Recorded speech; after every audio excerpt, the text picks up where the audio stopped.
বাইরে থেকে ঘরের আলো বোঝা যায়, বাতি নয়। দূর থেকে তেমনি মানুষ চেনা যায়, চরিত্র নয়। একজন স্ত্রী তার স্বামীকে কিডনি দিয়ে দিতে পারে, কিন্তু দ্বিতীয়বার বিয়ে করার অনুমতি কখনোই দিতে পারে না। আমাদের এক দোষ, যাকে ভালোবাসি তাকে পাই না, যে ভালোবাসে তাকে চাই না। চিন্তা করো না, কেউ বিনা কারণে তোমাকে ঘৃণা করলে একদিন বিনা কারণেই তোমার ভাগ্যেও ভালোবাসা জুটবে।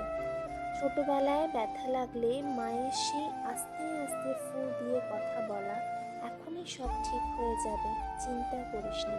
পৃথিবীর কোনো কোম্পানি আজ অবধি সেই মলম তৈরি করতে পারেনি।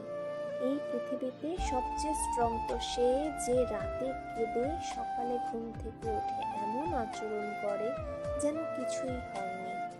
একটা নীল পাখি খুব ভালোবাসতো আরেকটা নীল পাখিকে। তারা একসাথে উড়ে বেড়াতো সীমাহীন ওই নীল আকাশে, গান গাইতো একে অপরকে ঘিরে। হঠাৎ একদিন একটি পাখি পায়ে চোট পায় এবং সেই চোটে সে তার পা হারায়। তখন পাখিটি কাঁদতে কাঁদতে আরেকটি পাখিকে বলল, তুমি আমাকে ছেড়ে চলে যাবে না তো? তখন ওই পাখিটি তার কথা শুনে নিজের ডানা কেটে ফেলল এবং সে তখন বলল, এইবার তো আমি চাইলেও তোমাকে ছেড়ে যেতে পারবো না, তুমি বিশ্বাস রাখতে পারো আমার ওপর।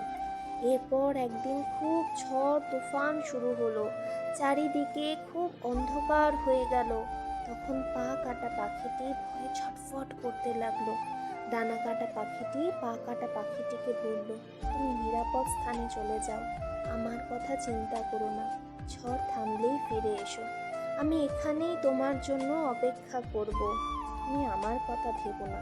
তখন পা কাটা পাখিটি উড়ে চলে গেল নিরাপদ জায়গায়, আর ডানা কাটা পাখিটি ওই জায়গাতেই ঝড়ের মধ্যে থাকলো।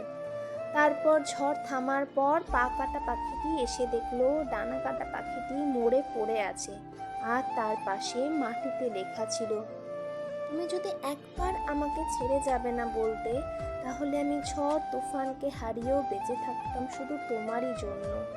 গল্পটি রূপক হলো আধুনিক বাস্তবতার যুগে এটি প্রতিনিয়ত চলছে, যে একটি পা কাটা পাখিকে ভালো রাখার জন্য একটি ডানা কাটা পাখিকে হেরে যেতে হচ্ছে। ধন্যবাদ বন্ধুরা।